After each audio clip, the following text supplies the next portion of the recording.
Sa kabila ng masamang panahon, umarangkada na ngayong araw ang Brigada Eskwela sa iba't ibang paaralan. Narito ang report ni Hazel Alviar.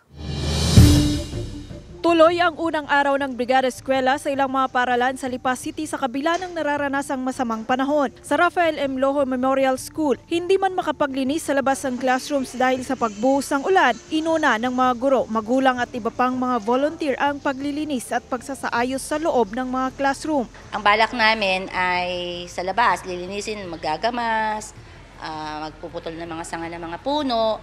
Kaso nga, dahil naulan, sabi ko mag-focus na lang muna sa mga classroom kasi part din naman ng brigada activities na ay aayos ang classroom. Bagamat nakararanas ng pag-ulan sa lungsod, sinamantala na daw ng mga magulang na sina Jonalyn at Sheila na tumulong sa paglilinis sa mga magiging classrooms ng kanilang mga anak habang libre pa sila ngayong araw. May nag-alaga po sa anak ko ngayon. Hindi na ako sure kung makakapunta pa ako kasi may bata ako.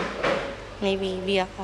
May trabaho po sa susunod na araw, tapos hindi po makakapunta.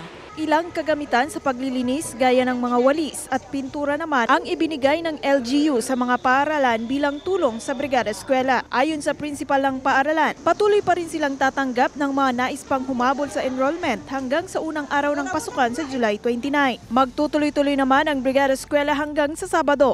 So tomorrow wala kaming brigada kasi holiday ang Lipa.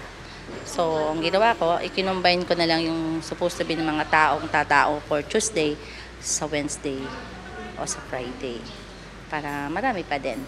Kasama si Kel Ravaca, Hazel Alviar, Balitang Southern Tagalog.